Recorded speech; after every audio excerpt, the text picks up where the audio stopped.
Hold up.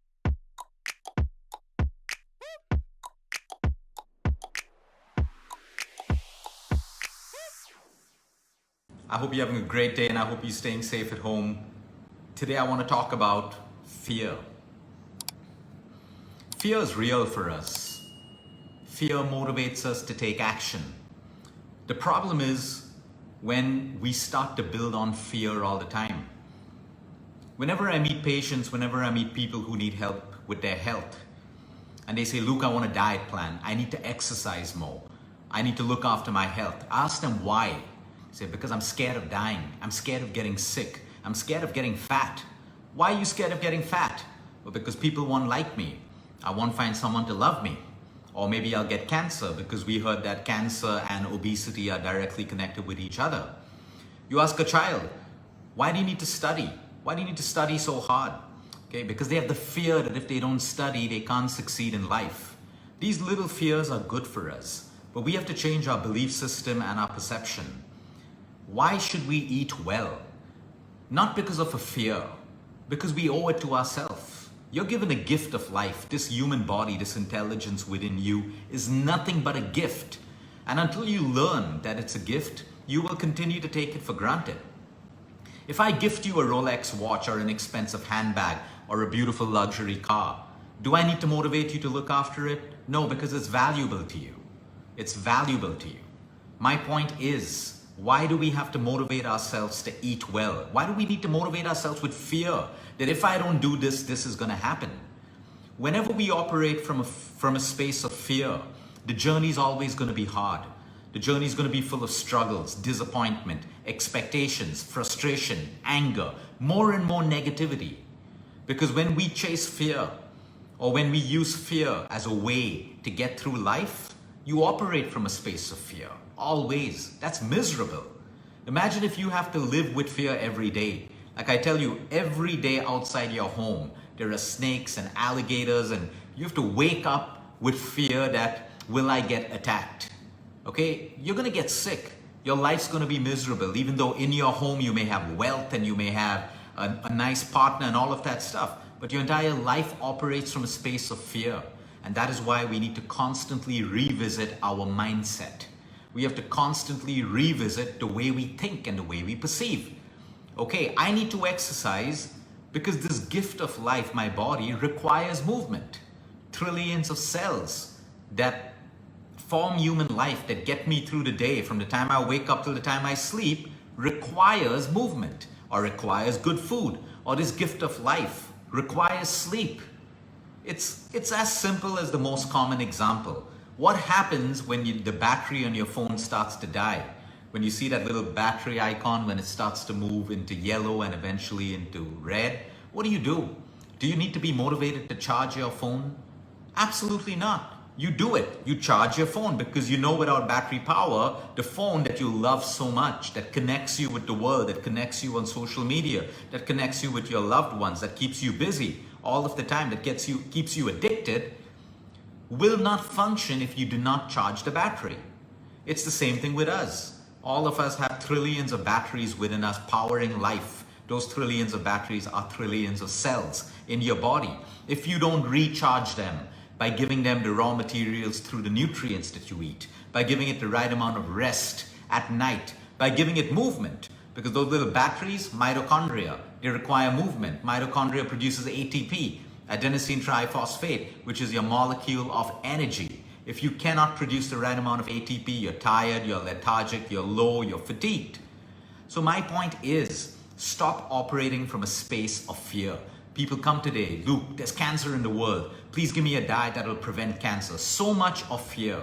And we got to break it down and say that, hey, listen, all cancers are not caused because of poor food. All of us are eating the same poor quality of food in so many ways. All of us are breathing the same polluted air. All of us should have lung cancer, and cancer is caused because of this. But the disease is multifactorial. You're not seeing beyond pesticides in food. You're not seeing beyond carcinogens in the air that you're breathing. You're failing to look at your peace. You're failing to look at your stress levels. You're failing to look at how toxic your relationships are. You're failing to look at your lifestyle. There are so many things that cause a cancer. The next thing is, but Luke, is genetic. My parents had it. It's hereditary.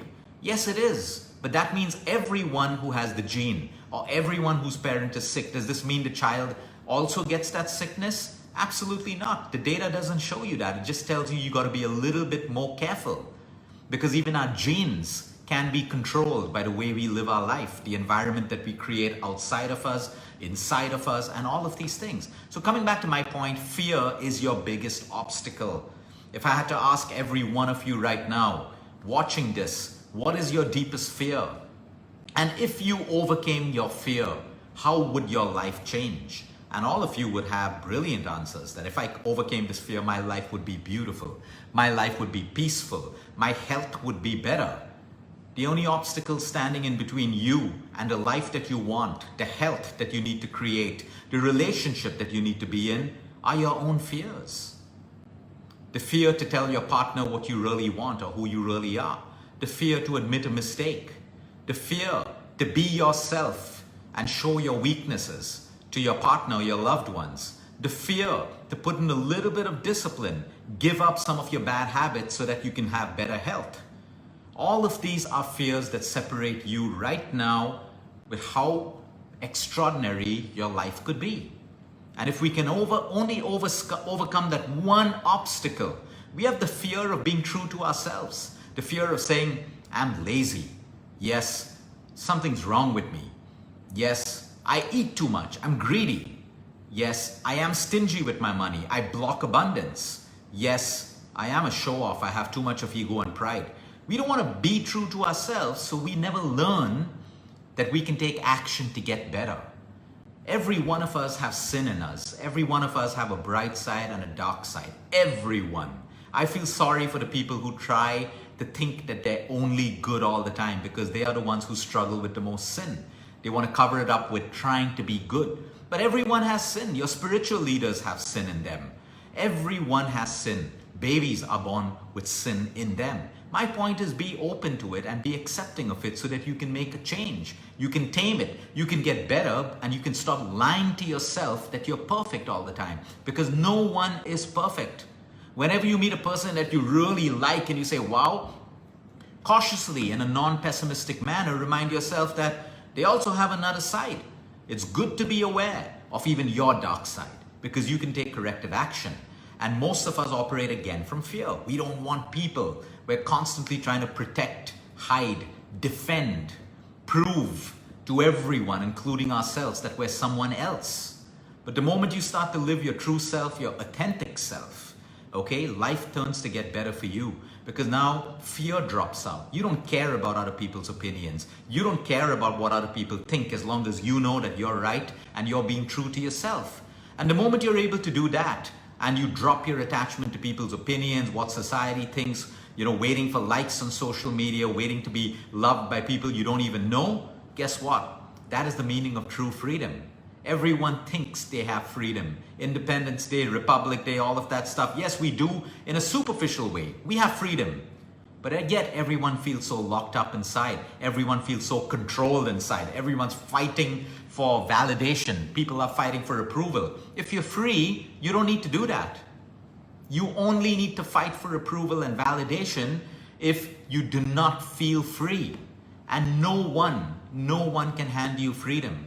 You got to create it for yourself by stopping to care about everything that you're attached to. What people say, how you look, whether you should go for that party because your skin doesn't look too good today, your hair is not looking too good today, so you decide not to go for a party because apparently your mind thinks that people only care about the way that you look. And only if your hair is perfect are you going to be respected at that party. Only if you're at that perfect weight are your friends and society going to accept you. When is that going to stop? Again, fear. The fear of rejection. The fear of not being accepted. The problem is, we want to be accepted by everyone.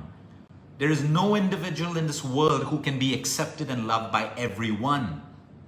You have to be okay with being accepted by a few good people and rejected by the rest. The ones who reject you, they shouldn't even feature in your life. The ones who accept you, keep them close because they are your real people. The people who really truly care about you. So again, coming back to my point, in every sphere of your life, whether it's money, again, there's fear. Most people operate with a lack, from a space of lack, and they try to hold on, they try to be stingy, they try to control others, pull other people down, because they think by doing that they can get more financially abundant. So you try to pull down the person who's got promoted at work, because that should have been your promotion, and now that person is earning more money than you. You only create more lack in your life. But if you being happy for that person, no matter what, how that person got that promotion, just by you changing your energy towards that person, you invite abundance. And maybe because that person got that promotion, you no longer continue to work with this company because you don't feel valued. And you get a better job with a better promotion at a better salary. That's abundance. That's divine grace. And likewise, in life, as we go through relationships, some will change. Sometimes you lose the love of your life only to find someone else better. And sometimes it may not be that case. The same thing with your health. Sometimes you got to fall sick for you to be inspired to start looking after your health. Sometimes disease and pain has to slow you down to remind you, because you're not listening, that you're moving too fast in life. When you break fear, there is beauty on the other side of fear, and I can promise you that. Make a simple list of all the things that you're fearful about. And at the side of that, if this fear wasn't there, how would your life be? And then number 3, what must you do to overcome that fear? It's not going to be easy. Of course, you're going to have to face adversity. Nothing is easy in life if you want to achieve freedom, happiness, peace, joy, great health. It's not easy. You got to put in the work, put in the sacrifice, put in the effort, put in the discipline, put in the consistency.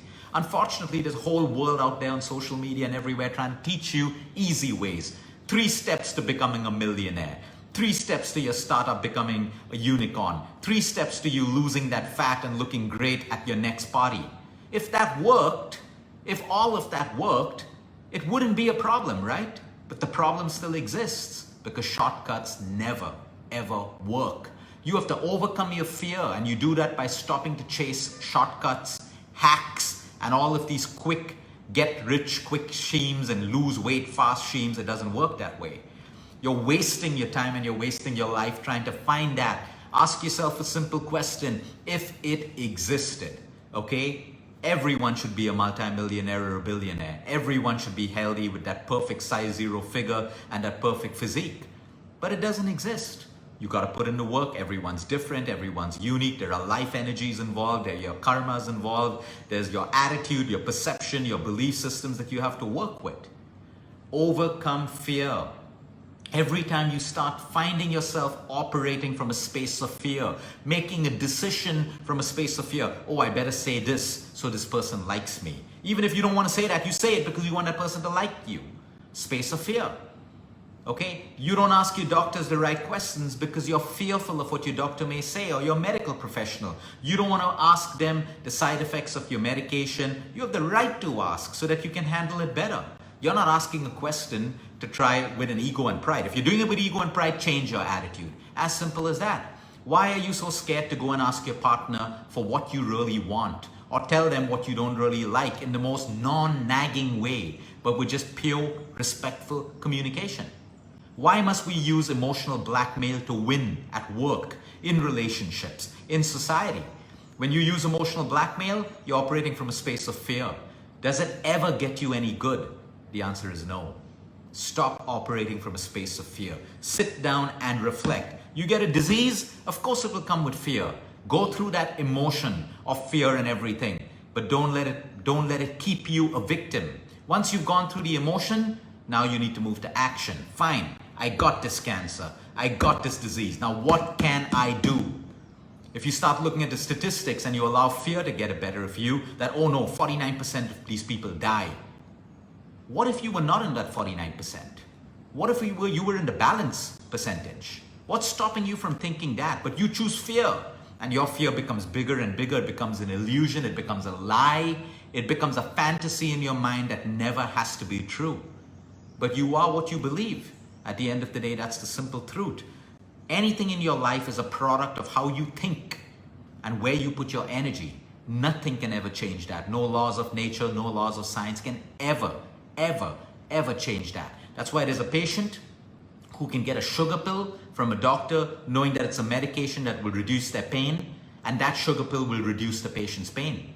And you can have a patient who's given a real painkiller, but that patient takes that painkiller with so much of disgust and fear that even that most powerful painkiller will not work for that patient.